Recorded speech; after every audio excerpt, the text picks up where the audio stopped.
नमस्कार दोस्तों, स्वागत है आपका मेरे YouTube चैनल मधु की पाठशाला पर। इस वीडियो में हम क्या करेंगे, एचटेट 2022 का जो कॉमन हिंदी का पोर्शन है 15 नंबर का, वो हम यहाँ पे डिस्कस करेंगे विद ऑल डिटेल्स। ठीक है, आप यहाँ पे पूरे लास्ट तक वीडियो को देखना, आपको कितना बेनिफिट मिलता है। सारे टॉपिक्स भी हमें पता चल जाते हैं कि किस तरीके के टॉपिक्स आएंगे और क्वेश्चंस किस तरीके के फ्रेम होते हैं, वो भी आपको आइडिया लग जाएगा।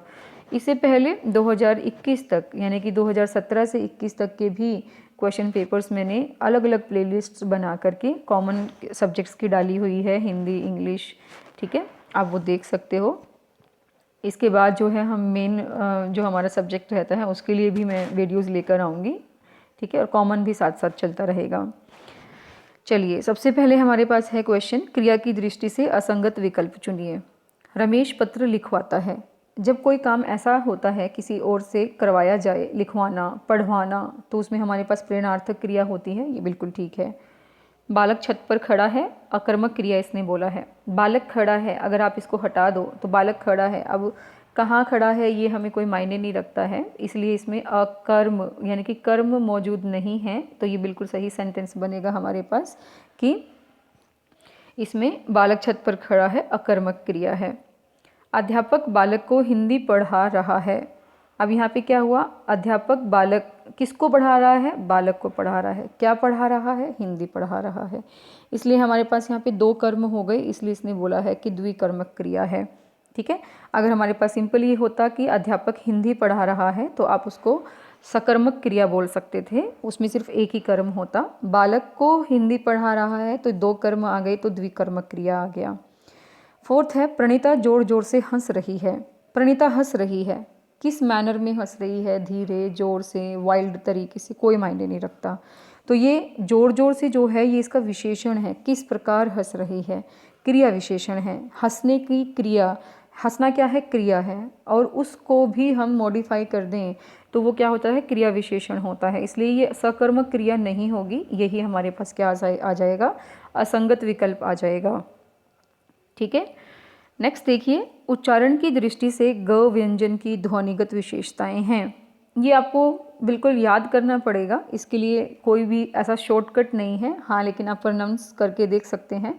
जब आप प्रोनाउंस करते हैं तो किस तरीके से कहाँ से आवाज़ आ रही है, वो तो चलो आप नासिका है, कंठ है, ओष्ठ है, मूर्धा है, तालव्य है, वो तो आप समझ पाओगे। लेकिन अघोष, महाप्राण और ये अल्पप्राण, सघोष, ये सब आपको थोड़ा सा माइंड में भी रखना पड़ेगा, थोड़ा पढ़ना पड़ेगा इनके बारे में। ठीक है, अघोष मतलब कि जिसकी ध्वनि में उच्चारण में कंपन नहीं होता, और सघोष में कंपन होता है। अल्पप्राण जिसमें क्या होता है, कम समय लगता है बोलने में। ठीक है, और श्वास कम आता है, और महाप्राण में ज़्यादा रहता है। तो इस तरीके से चीज़ें रखनी पड़ेंगी आपको याद, हर बार क्वेश्चन पूछा जा रहा है। और एक छोटा सा चार्ट बनाइए और आप इसको याद कीजिए, आप कभी भी नहीं भूलेंगे। उच्चारण की दृष्टि से ग शब्द की व्यंजन की, सॉरी शब्द नहीं है, ग व्यंजन की ध्वनिगत विशेषताएं कौन सी होंगी। तो इसमें मैं डायरेक्ट अगर चलूँ तो फोर्थ ऑप्शन आपका ठीक रहेगा। ग कंठ से बोला गया है, अघोष लंबा नहीं जा रहा है, अल्पप्राण छोटा सा शब्द है, वर्ण है, बिल्कुल धीरे से बोला गया है। ग ठीक है, कंठ है, अघोष और अल्पप्राण इसका करेक्ट आंसर रहेगा। साधुवाचरण शब्द का सही संधि विच्छेद है। साधुवाचरण, साधु जैसा आचरण जिसको कहेंगे हम। ठीक है, तो इसमें हमारे पास फोर्थ आंसर सही रहेगा। साधु हम कैसे लिखते हैं, साधुवाचरण साधु का आचरण हो गया ना, साधु जैसा। तो साधु कैसे लिखते हैं, छोटा ओ की मात्रा लगाते हैं, आचरण इस तरीके से लिखा जाता है। तो इसमें कुछ बचा ही नहीं ना हमारे पास, ये गलत लिखा हुआ था, साधाचरण गलत था, साधवाचरण गलत था, तो बचा तो यही ऑप्शन ना। वैसे भी आप अगर नॉर्मल देखेंगे तब भी आप इसका आंसर निकाल सकते थे, साधु प्लस आचरण, साधवाचरण। नेक्स्ट देखिए, वचन की दृष्टि से कौन सा युग्म सही है। वचन बदलने हैं, एक वचन से बहुवचन बनाने हैं। दर्शन दर्शनों, प्राण प्राणों, नारी नारियों और हस्ताक्षर हस्ताक्षरों। बहुत इजी, कैसे मैं बताती हूँ आपको। अगर आपको याद नहीं है कोई भी चीज़ तो आप थोड़ा सा उसका हिंदी में सेंटेंस बना करके देख लीजिए। जैसे कि मुझे भगवान के दर्शन हो गए। ठीक है, आप उसको प्लूरल फॉर्म में ही ले रहे हो ना, दर्शन को, ना कि ऐसे बोलोगे मुझे भगवान के दर्शनों हो गए हैं। ठीक है, तो जैसे प्राण, उनके प्राण निकल गए, प्राण अपने आप में ही प्लूरल है, बहुवचन है। अपने हस्ताक्षर यहाँ कीजिए, ठीक है, उसके हस्ताक्षर ले लिए, ऐसे नहीं बोलोगे, उसका हस्ताक्षर ले लिया। तो इस तरीके से आपके ये जो 3 वर्ड थे, दर्शन, प्राण और हस्ताक्षर, ये नॉर्मली ही हमारे पास क्या रहते हैं, बहुवचन रहते हैं। इसलिए ये वचन की दृष्टि से जो इनके बनाए हैं ये गलत हैं। हाँ, नारी का क्या आ सकता है, नारियों आ सकता है, तो ये हमारे पास क्या रहेगा, करेक्ट रहेगा। यह आपका महात्म्य है, वाक्य में प्रयुक्त महात्म्य शब्द में कौन सी संज्ञा है। अब देखिए, महात्मा से हमारे पास क्या बना, महात्म्य बना, ठीक है। और महात्म्य जो है वो क्या है, क्या आप उस महात्म्य को टच कर सकते हो, है ना, नहीं कर सकते हो। तो ये एक ऐसा भाव है महात्म्य, ठीक है, ना तो ये किसी की जाति है, ना कोई ये व्यक्ति है, ना ही किसी कलेक्टिव या समूह को ये बता रहा है, ठीक है। तो ये क्या हुआ, एक महात्म्य क्या हुआ, एक भाव है, ठीक है, महात्मा जैसा, ठीक है। तो ये एक भाव है और ये इसलिए क्या हो जाएगी, भाववाचक संज्ञा हो जाएगी। जानवी शब्द का पर्याय है। अब पर्याय मतलब पर्यायवाची बताना है, समानार्थी शब्द बताना है। तो मंदाकिनी जो होता है, जानवी का बिल्कुल सही शब्द रहेगा, पर्यायवाची रहेगा, ठीक है। नदी को शायद कहा जाता है जानवी, मंदाकिनी। कुमुदनी और नलिनी जो है वो आपके कमल को कहा जाता है, कुमुदनी और नलिनी, ठीक है। और पथगामिनी तो मतलब ये हुआ, ये किसी के लिए आप विशेषण आप कह सकते हो, पथगामिनी मतलब इस पथ पर चलने वाली। तो कोई भी चीज़ हो सकती है, ठीक है, वो कोई गाड़ी की बात कर सकता है, या जैसे लोह पथगामिनी रेल के लिए बात की जा सकती है, तो पथगामिनी तो वो तो एक विशेषण हो गया। तो इसलिए यहाँ पे हमारे पास मंदाकिनी जानवी का सही शब्द रहेगा, और कुमुदनी नलिनी जो है वो कमल के लिए यूज़ किए गए हैं। आई थिंक कुमुदनी, हाँ ये ठीक है, कमल जो सफ़ेद रंग के जो फूल होते हैं उसके लिए यूज़ किया जाता है, ओके। और सेकंड थिंग मैंने आपको बताया, मंदाकिनी जानवी ये वैसे तो गंगा नदी के लिए यूज़ किए जाते हैं, और ये स्वर्ग की जो नदी है उसके लिए। तो इतना डिटेल में मत जाइए, आपको थोड़ा हिंट मिल गया कि जानवी मंदाकिनी नदी के लिए है, ये इसका पर्यायवाची हो गया, बाकी जो है अलग रह जाएंगे। विलोम की दृष्टि से असंगत विकल्प चुनिए।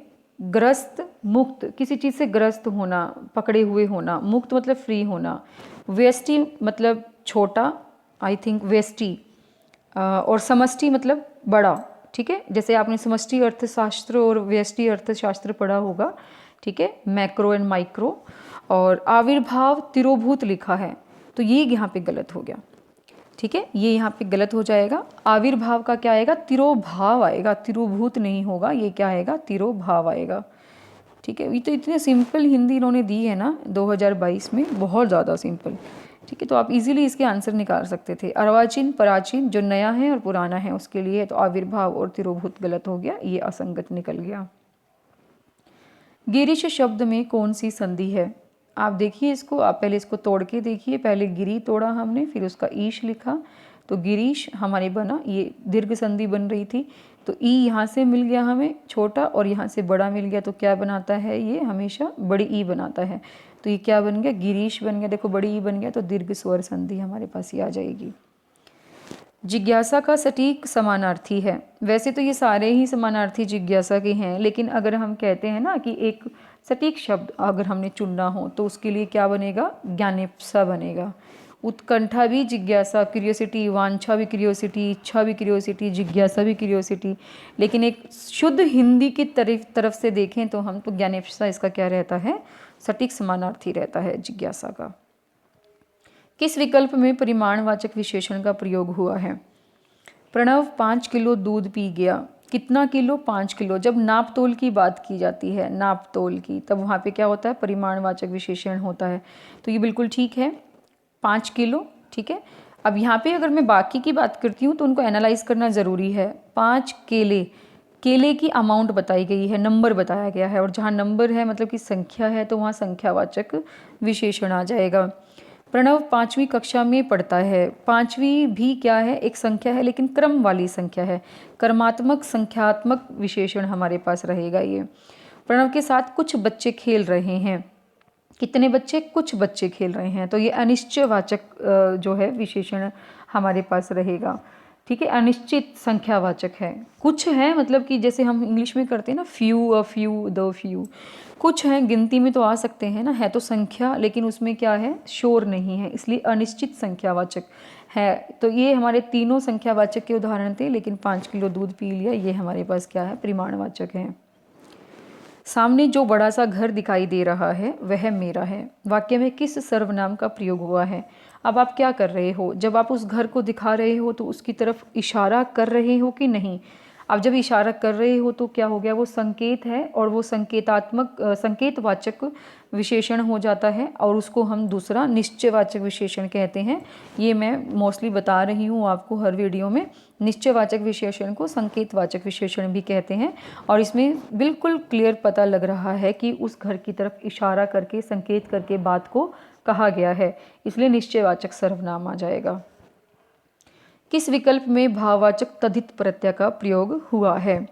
यहाँ पे ये थोड़ा सा कॉम्प्लिकेटेड क्वेश्चन है, ऑब्जेक्शनल क्वेश्चन मैं कहूँगी, कॉम्प्लिकेटेड तो नहीं कहूँगी, ऑब्जेक्शनल क्वेश्चन है। कैसे, देखिए, जब हमारे पास वा शब्द किसी के लिए जुड़ता है, ठीक है, आवा, बुलावा, तो ये हमारे पास तद्धित प्रत्यय है, ठीक है, तद्धित प्रत्यय रहेगा। तो बुलावा शब्द में है ये, ठीक है, तो इसने बोला था कि तद्धित प्रत्यय किस में यूज़ हुआ है, भाववाचक संज्ञा में, तो वो बताना है, भाववाचक तद्धित प्रत्यय। तो बुलावा जो है भाववाचक तद्धित प्रत्यय है और यहाँ पे यूज़ हुआ है ये, इसलिए आएगा ये यहाँ पे, ठीक है। बाकी में जैसे क्या है, चचेरा में एरा लगा हुआ है, लखीरा में एरा लगा हुआ है, ठीक है, और सौजन्य में तो सु प्लस जन्य बन रहा है ये, ठीक है, तो ये तद्धित प्रत्यय बनेगा ही नहीं जन्य के हिसाब से अगर देखा जाए तो, सुजन्य, ओके, अय शब्द नहीं बनता है। तो यहाँ पे ये वाला करेक्ट ऑप्शन रहता है बुलावा, लेकिन HSSC के अकॉर्डिंग अगर हम देखें तो सौजन्य को उसने माना हुआ है, जो ये मेरे लिए ऑब्जेक्शनल है, इसलिए मैं इस आंसर के लिए श्योर नहीं हूँ। मैं श्योर हूँ कि बुलावा आंसर आएगा, ठीक है, लेकिन HSSC श्योर नहीं थी, तो मुझे नहीं पता ग्रेस मार्क मिले थे या नहीं मिले थे।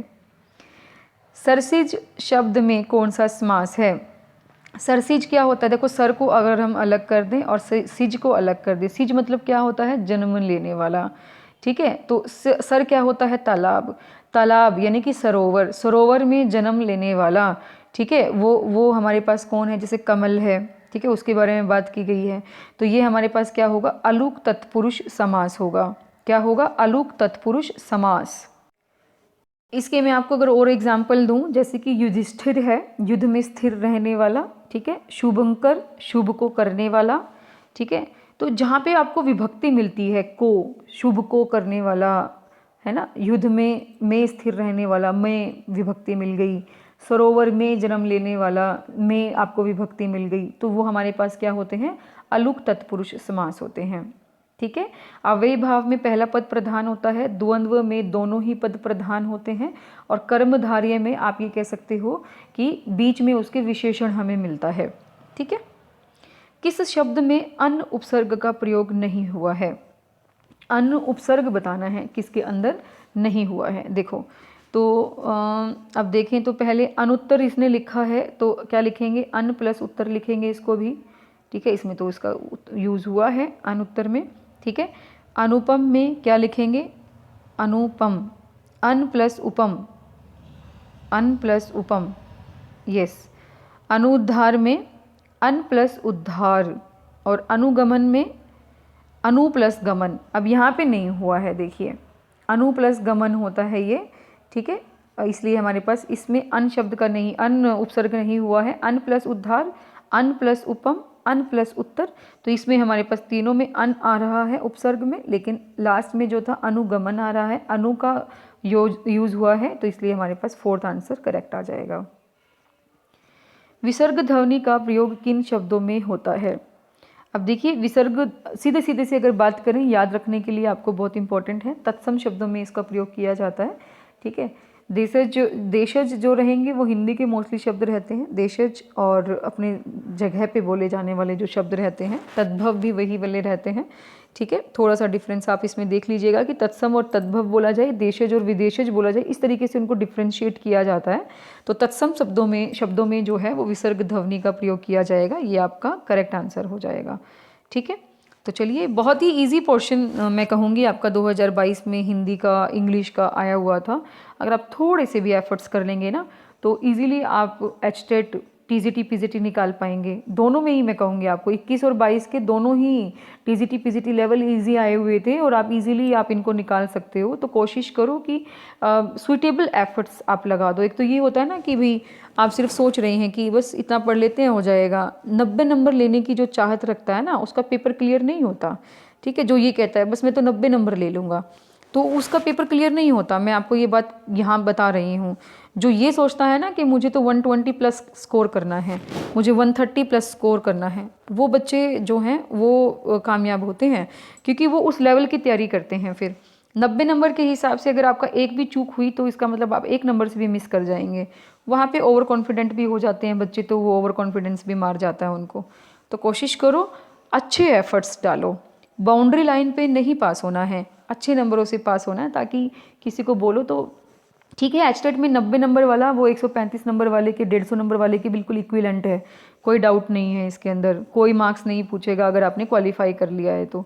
लेकिन एक खुद की ये होता है ना कि मैंने किस तरीके से तैयारी की थी, लास्ट तक डटे रहना होता है।